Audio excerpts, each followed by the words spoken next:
You and I both know how it feels when the calendar is working against you and the bills do not care about Washington drama. Maybe you circled the date you usually get your Social Security check, or the day your food benefits reload, and then you heard about the shutdown and thought, what if my payment is late? Or worse, what if it stops? Maybe you worried about a medical bill being processed, or a prescription refill getting caught in red tape. Tonight, I want to take that anxious knot in your stomach and loosen it. There has been a real change. After 40 long days, the shutdown is finally ending, and a new funding deal is moving forward that is designed to get checks out on time, reopen offices, and bring back some normalcy. It is not perfect, and it is not forever, but it is a turning point that matters for you if you rely on Social Security, Medicare, Medicaid, the Supplemental Nutrition Assistance Program, or other federal services that help you make it month to month. Here is the big headline, and I will walk you through the details in plain English so it feels clear and manageable.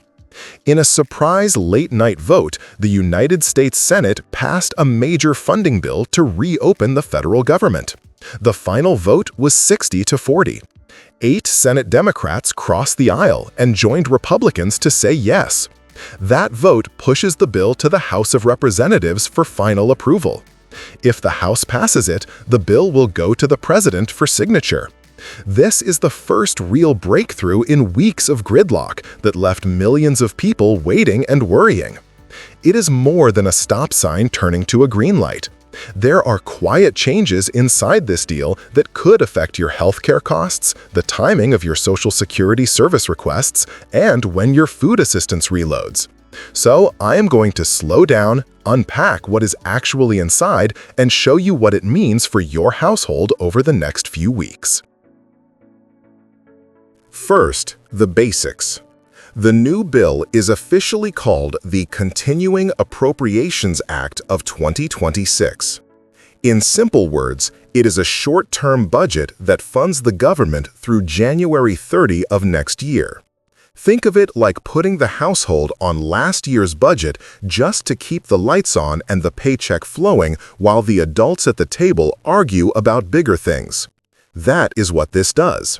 It keeps programs running at last year's levels while Congress continues to negotiate the full-year budget. But it is not just a copy and paste.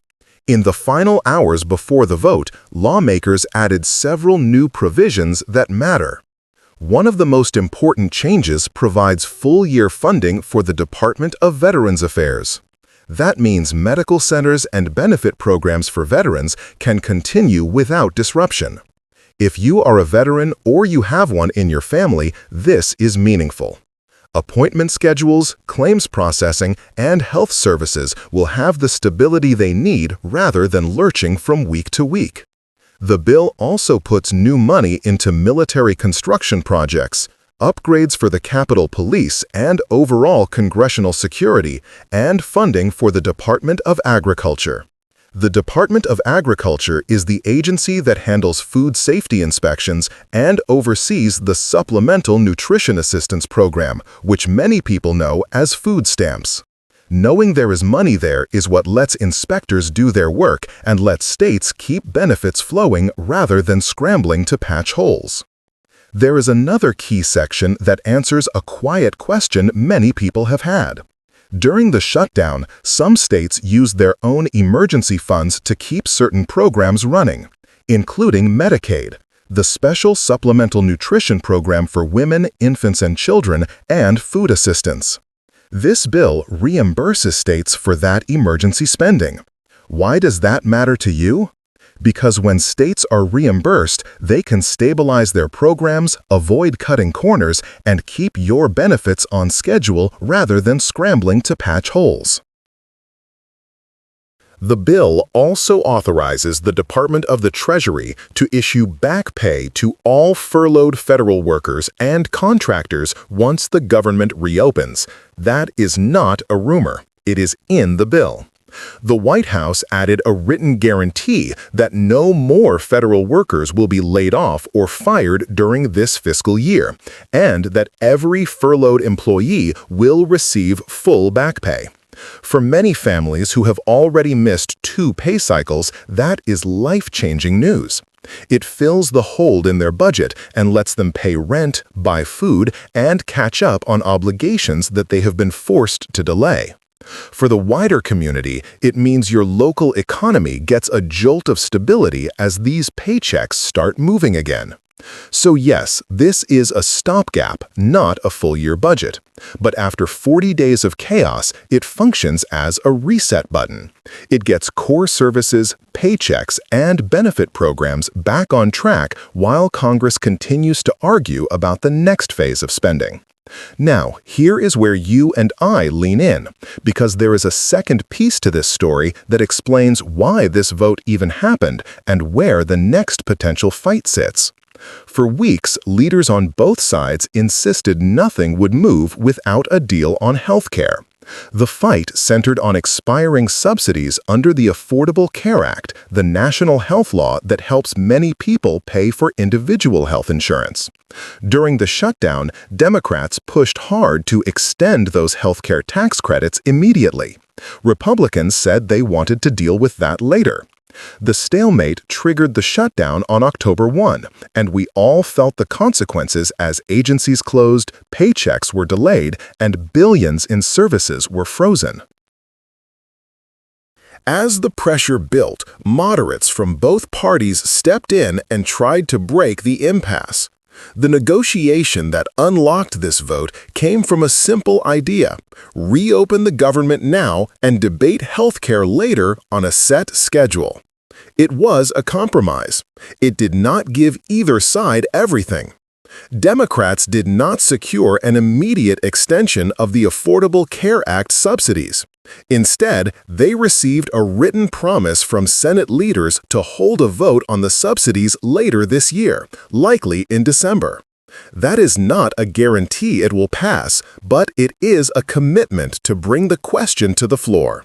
The White House, in turn, made the major concession I mentioned, promising in writing that there will be no more layoffs for federal workers this fiscal year and that every furloughed employee will receive full back pay. That is the political path that led us here. Now, let us talk plainly about how this touches your life. Social Security, Medicare and Medicaid, food assistance. That is where most of the worry has been, and that is what most people are asking about. Social Security checks continued to go out during the shutdown. That money is not part of the discretionary budget that shuts off like a light switch. It is classified as mandatory spending, which means the funds flow automatically without a new annual vote from Congress. But if you have ever tried to fix a benefit error, file a new application, appeal a decision, or even get a replacement card, you know that the people in the local field offices make the difference. Many of those smaller Social Security offices were short-staffed or closed during the shutdown. That is why so many people felt stuck. With this bill passing, those offices will fully reopen. Staff will return, phone lines will be properly manned, and the backlogs that built up will begin to clear. If you have been waiting on a benefit adjustment or a replacement card, you should see progress sooner rather than later because the administrative wheels can turn again. Medicare and Medicaid tell a similar story, but with some behind-the-scenes nuance. Hospital reimbursements and prescription drug coverage continued during the shutdown. Those payments are designed to keep moving. Where the pain showed up was in the administrative support that keeps everything accurate. Billing corrections, provider approvals, claim disputes. These are the tasks that reduce errors, approve your doctor to be in-network, fix misbilled amounts, and clear backlogged claims. The Centers for Medicare and Medicaid Services, the federal agency that runs these programs for much of the country, relies on annual appropriations to pay a large portion of its staff. During the shutdown, many of those people were not on the job, so the processing slowed dramatically. With this bill, those administrative operations restart fully. Providers can be paid on time, approvals can be processed, and you will be less likely to get a surprise letter that really is the result of a backlog error rather than something you did wrong. That is a relief we all welcome. The Supplemental Nutrition Assistance Program, better known as SNAP, is one of the programs that took the hardest hit in both stress and uncertainty. The Department of Agriculture warned that states were running out of emergency reserves and that benefit reloads could be delayed or reduced if nothing changed. Many families, including a large number of seniors and adults on fixed incomes, were bracing for a missed payment. With this vote, funding for SNAP is officially restored through January. That means the next round of payments should go out normally. For more than 40 million Americans who rely on this assistance to help buy groceries, that is the difference between an empty cart and a dinner on the table. If you have been checking your balance and wondering whether your card would reload on time, take a deep breath. The funding is back in place for the next few months, and that should put your schedule back to normal. Let me take a short moment here for something practical that might help you or someone you care about, especially if Medicare enrollment choices have been keeping you up at night. If you are 65 or older, or you are helping a loved one who is, you know how overwhelming Medicare can feel. The mailers pile up. The phone rings with people saying they have the best plan. It is exhausting. When I researched ways to simplify this, I came across a service called Chapter. What stood out to me was not just that they compare over 24,000 plans. It was their origin story. The founders built Chapter after their own parents ended up in the wrong Medicare plans. They saw firsthand how often people are misled or pressured into choices that do not fit. Chapter does something a little different. Their advisors are salaried and independent, which means they are not paid to push one plan over another. You talk to a real person who takes time to understand your doctors, your prescriptions, and your preferences, and helps you make a decision that actually fits you. The call is free. There is no pressure and no gimmicks. If you are already in the right plan, they will tell you that. If not, they will help you find one that is better suited to your needs. If you want to talk to someone today, you can call 615-639-1937 or visit askchapter.org/money. Again, the number is 615-639-1937. It is free and it might save you a lot of stress. Now, back to where things go from here, because I want you to feel oriented and ready for what comes next. The Senate vote I described is a very big step, but it is not the final one. The bill now moves to the House of Representatives.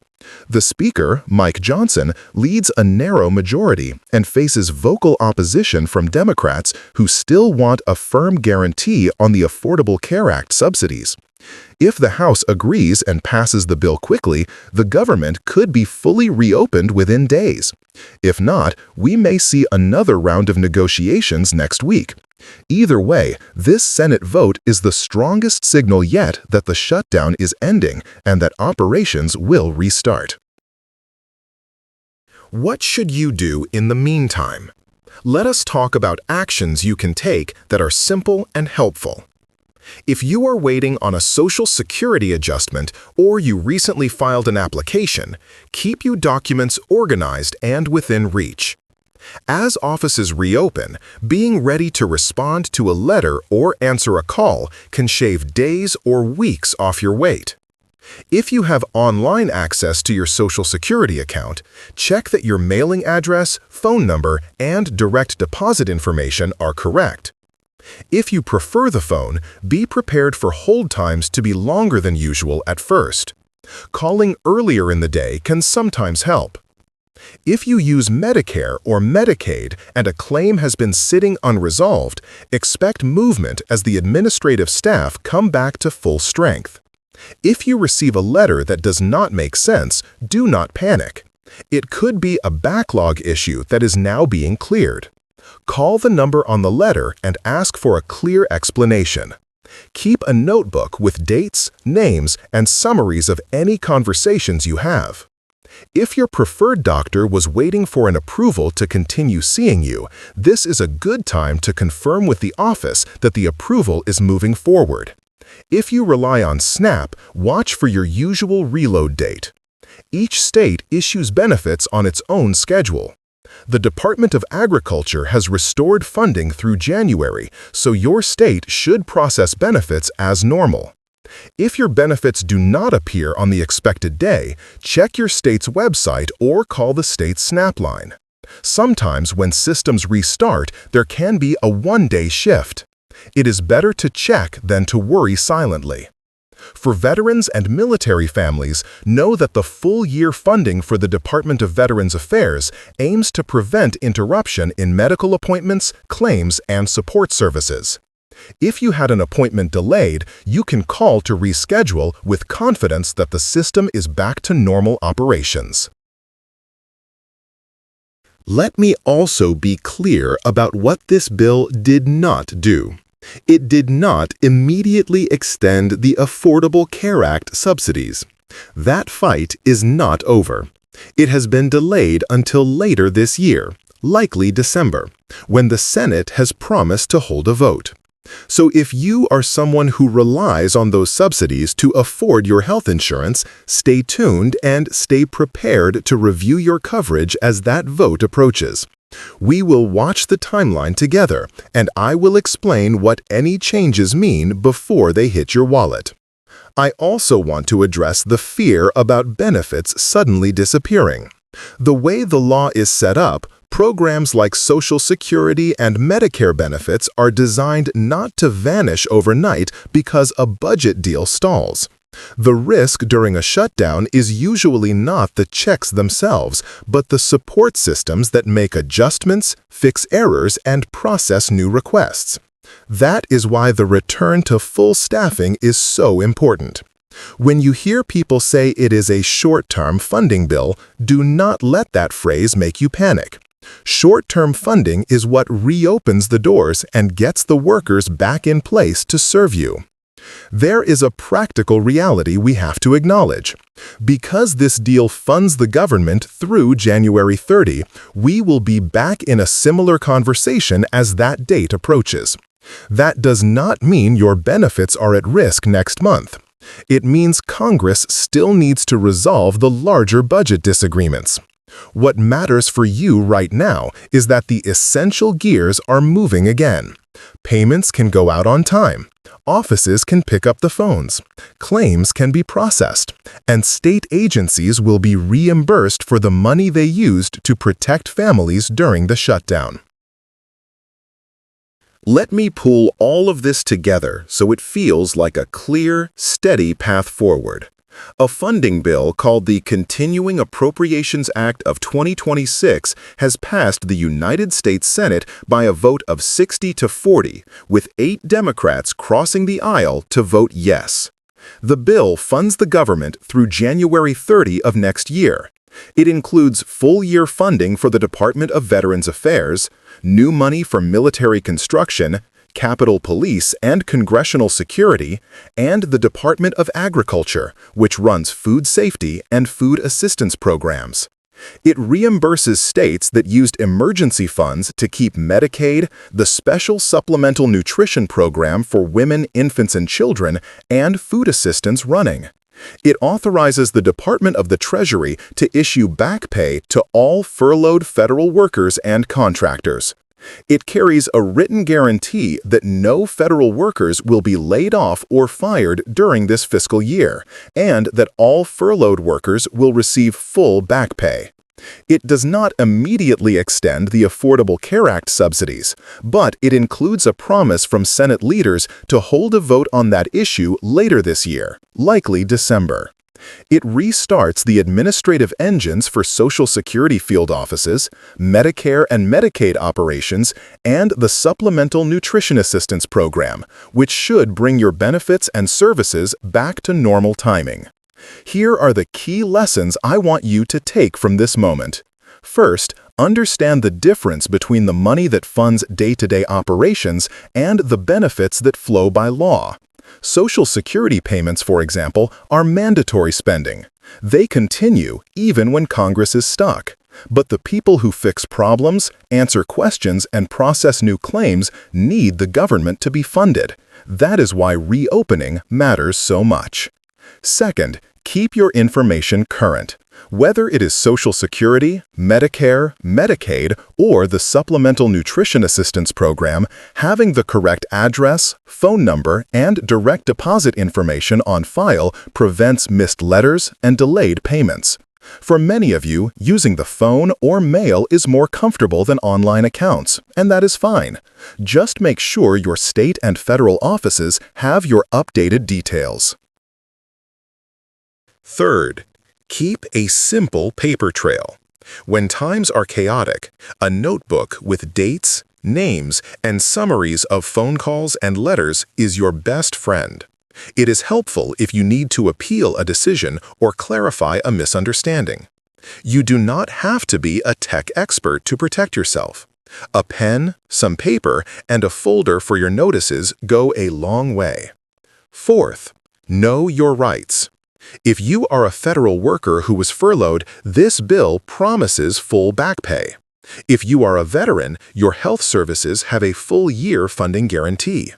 If you are a retiree or on a fixed income using Social Security and Medicare, your benefits are designed to continue, and the support staff that keeps them running is returning to full strength.